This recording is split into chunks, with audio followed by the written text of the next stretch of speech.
Good morning people mga kasaka. Ang episode po na ito ay ginawa ko para sagutin ang mga katanungan ng ating mga minamahal na subscribers regarding po sa pagtatanim ng luya mula sa binhi hanggang sa po siya ay lumaki ang laman. So ano po hinihintay natin? Samahan nyo ako. Let's go!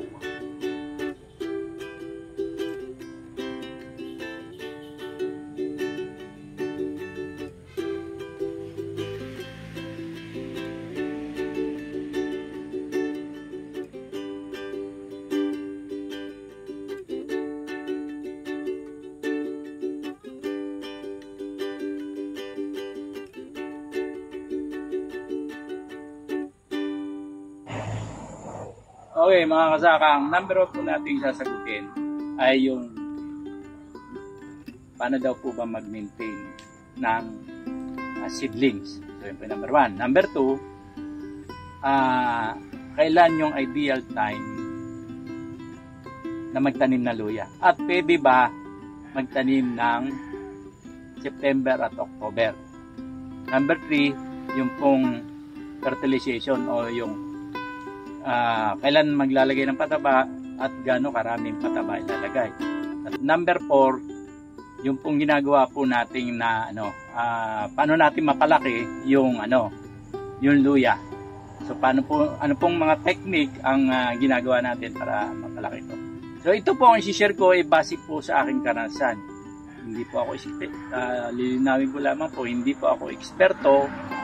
Ako po ay ang sinishare ko lamang po ay base po sa aking karanasan sa pagtatanim ng luya. Siya nga po pala, bago tayo umpisa natin, pakiusap ko lang po, panoorin po ninyo na hanggang dulo para kung kayo ay gusto na magtanim, at least may idea na po kayo kung ano yung gagawin nyo. Kasi yung iba po, manonood, tapos mag-i-skip, tapos magme-message, tatanong na naman. Hindi ko naman po masasagot agad pag minsan yung mga mga tanong ninyo kasi sinisingit ko lang po itong pagbablog. Actually po, lagi po ako nandito sa farm at yun nga, nagmo-monitor, nagtatanim, tinitingnan ko yung ano nangyayari dito po sa bukid namin. Kaya pasensya na po doon sa iba po nating mga subscriber kung ako po ay nalilate sa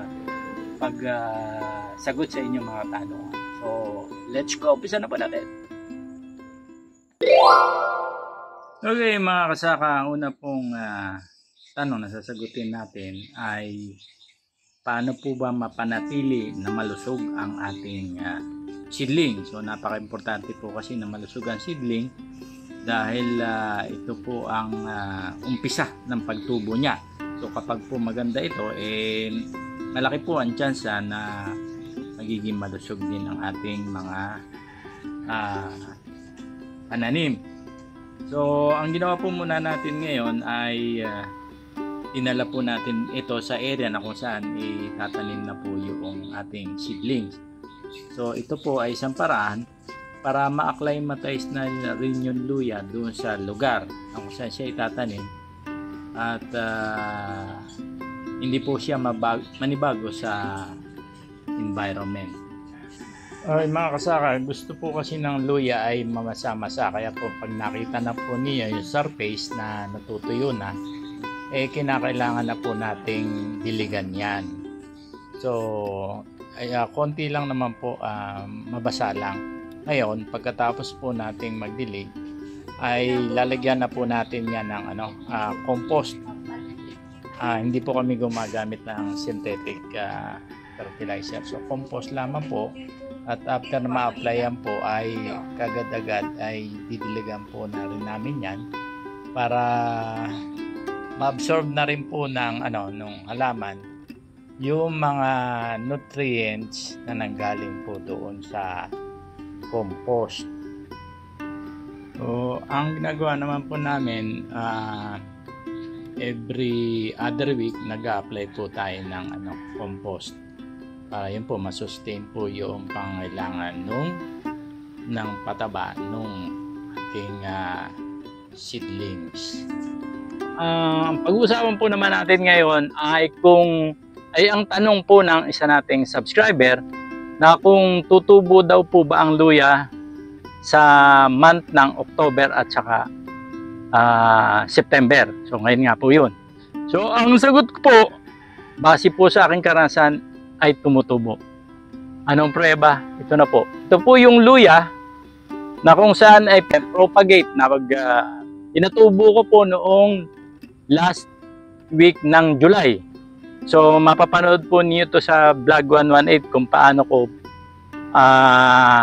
pinatubo. So maliliit lamang po siya at ito na po ang resulta. Maganda na, ready for planting na po ito. I-close up ko po siya, ipakita ko po sa inyo. Ayan. So ipakita ko lang po sa inyo kung gaano ka-healthy itong ating luya. Ayan o. Naku, dami ugat. Ayan po. Yung ugat niya o. Dami ugat o. Ayan po yan. So, lumalaki na talaga siya. Ayan po. Ito po yan o. Ayan, makikita nyo. Ayan o. Ang ganda. Ayan. Dami pong ugat, kapalibot. So, very healthy po itong ating tanim. So, talaga po, ano yan, ililipat na lang ang kailangan. Katunayan na talagang healthy naman itong ating luya. At sigurado po ako na ito ay lalago kasi nga, may ugat na. So, hindi na po mabubulok yung laman dahil meron na siyang magpuproduce na po ng pagkain yung ugat. Makakasipsip na po siya ng nutrients sa lupa. Kaya sigurado na po kung ito ay lalago. So siguro ang tanong lamang po dito ay maglalaman ba ng marami? So dahil nga po ang growing season nito ay na-shorten o mixi, dahil ang ideal po ng season ng pagtatanim ay March hanggang July. Yun po yung ideal na time na pagtatanim kung saan doon na po nag-uumpisa yung pag-ulan. So doon po mabilis pong tumubo ang luya at mabilis lumago dahil nga po may sapat na tubig at yung panahon po niya ay hindi naman malamig, hindi rin mainit. So ideal na may nagbo-moist yung lupa kaya mabilis po ang nagiging paglago ng luya sa ganung panahon. Dahil ngayon po ay September na, ang maiksi na po yung growing period kasi usually po yan, pagdating po yan ng January, yung luya, nag-uumpisa na po silang manilaw. At pagdating po ng February, halos na po lahat siya, malanta na. At yung March, talagang totally lanta na po siya. Kaya ang mangyayari, konti yung laman. So bakit pa ako nagtanim? Konti naman pala magiging laman. So ang rason po bakit ako nagtanim ngayon para sa next season na anihan na mga po ito. Ang plano ko po nitong i-harvest next year ay November, December. Kasi po pagdating po yan ng tag-ulan kung umulan po yan ng April or May, tutubo na po yan.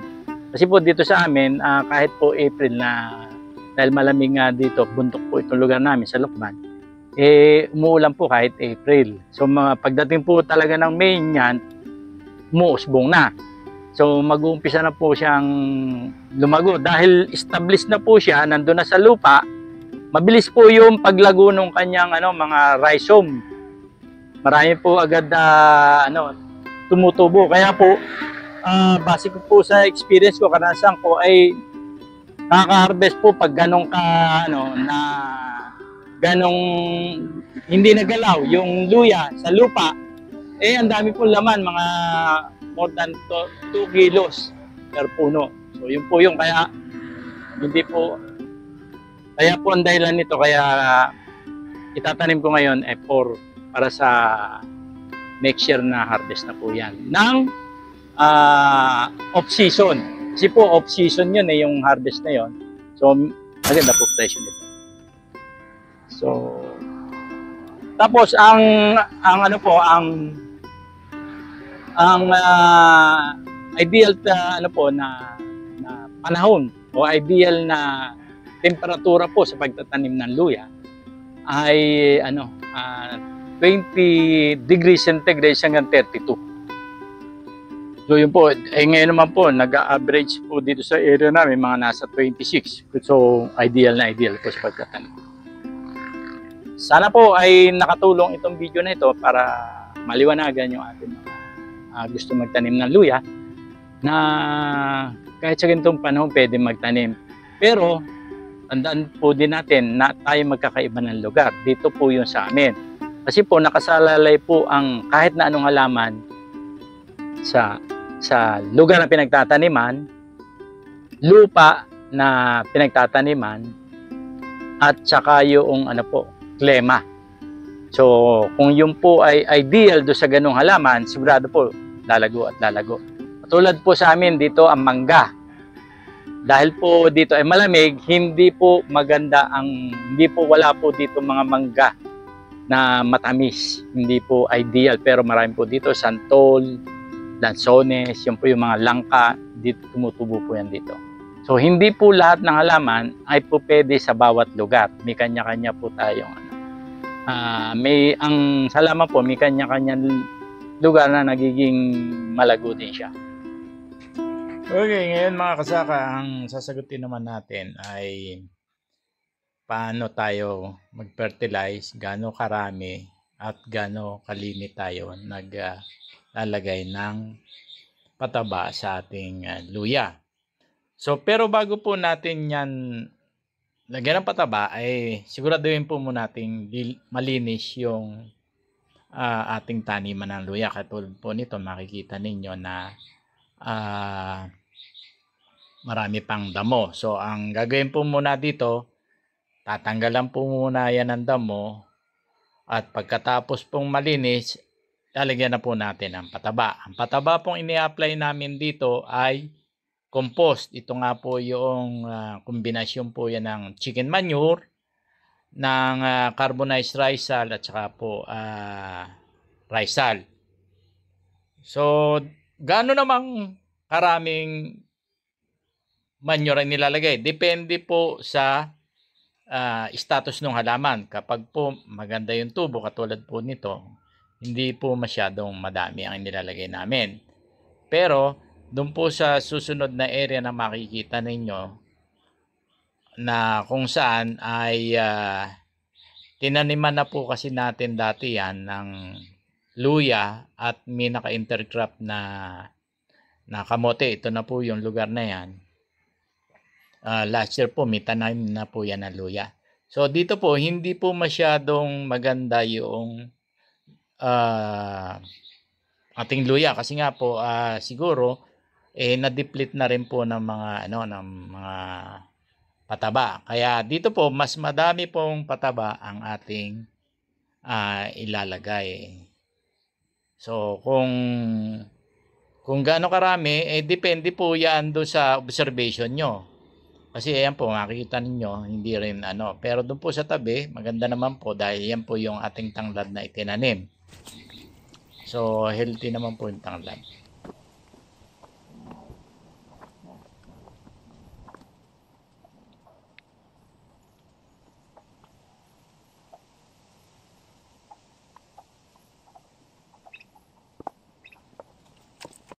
So, ang tanong naman, gaano kalimit tayong mag-a-apply ng pataba? So, every time po na magtatanggal tayo ng damo ay magdadagdag po tayo ng pataba. Siyempre po kasi nauubos yun kasi kinakain din po ng damo yung pataba. So, kaya po medyo matrabaho. Kaya lamang po, siyempre, pag matrabaho at napaganda naman po ninyo yung ani, sulit na sulit naman po. Kasi nga po, pag maganda pagkakaalaga niya, more than 1 kilo per puno po ang ibibigay niyan.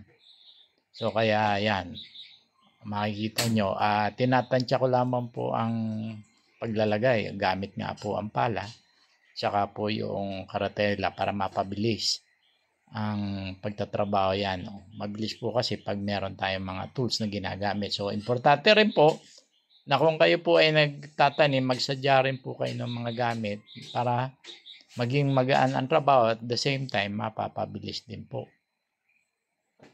So pagkatapos po nating mag-apply ng ng pataba, ay ang gagawin po natin diyan ay bubungkalin na. Kasi bakit kailangan pong magbungkal?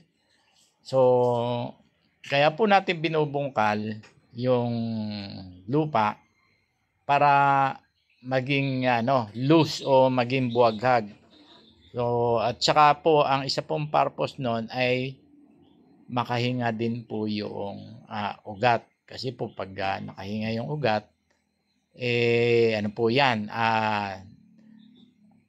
sisigla po yung halaman at magbibigay po siya ng maraming anong tawag dito, saker o yung pong tutubo, marami pong uusbong yan. So gaganda po yung ating halaman at the same time nga po dahil nilagyan po natin yan ng ng mga compost, magkakaroon po ng ng anong tawag dito, biodiversity sa lupa dahil meron po yung mga microorganism na magtatrabaho. Ang trabaho po kasi ng microorganism ay i-convert po yung pataba na maging soluble form. Sila po yung kumbaga pagkain po nila yan, ipapakain po natin sa lupa. Tapos yung po namang mga organismo sa lupa ay kakainin po yung mga compost na yan para maging available na pagkain naman po nung halaman. So once na po yan ay nabasa, dahil soluble form na nga po yan, ay ma-absorb na po ngayon yan ng halaman. Kaya po magiging malusog at maganda at magbibigay po yan ng maraming harvest. Yun po ang kung bakit kailangan din po nating bungkalin. At isa pong dahilan, siyempre dahil po doon sa pag nagbungkal po kasi tayo, nagkakaroon po yan ng kanal. So yung kanal po, doon po dadaloy yung tubig. So hindi po mabababad yung yung ating luya. At ang isa pa niyan, ang pagtubo po kasi ng luya ay pataas at saka po yung papunta sa tabi. So habang tinatabunan po natin yan, dumadami po yung ang tawag dito, yung tumutubo, yung rhizome na tumutubo. So mas marami po tayong ma-harvest. Kaya every time po na maglalagay ng pataba, ay binubungkal na rin po natin at tinatabunan po yung luya para yun po siya yung mag-induce po na bumunga siya ng marami. So yun po ang dahilan kung bakit kailangan din po tinatabunan ang ating luya para ma-maintain din po yung yung kanyang moisture content. Kasi hindi po ako gumagamit ng mulch kasi nga po malawak. So problema pagka paglalagay ng mulch. So ang ginagawa po natin para ma-maintain yung moisture, tinatabunan po yung luya ng lupa. Kasi po pag natuyo po yung laman ng luya, hindi na po siya lalago at hindi na tutubo ng maganda. So yun po ang dahilan. Dahil nakadarating kayo dito sa dulo mga kasaka, ito po ay bonus na isi-share ko sa inyo. So ang ginagawa po namin habang kami po ay nagpapatubo ng luya, ay nag-intercrop na po agad kami nung halaman na mabilis na ma-harvest. Sa kaso po na ito ay nilagyan po namin ito ng labanos kasi po after a month mag-harvest na po yan. At yun na rin po yung panahon na paglilinis o ng mga damo. At the same time, yun na rin po yung pag-a-apply ng unang abono. So isang trabaho pero kumikita ka na rin po agad. So yun po yun. Bonus po yan. Kaya lagi po nyo tapusin ang aking video. So yun lang po. Maraming po salamat sa inyong lahat. At God bless everyone.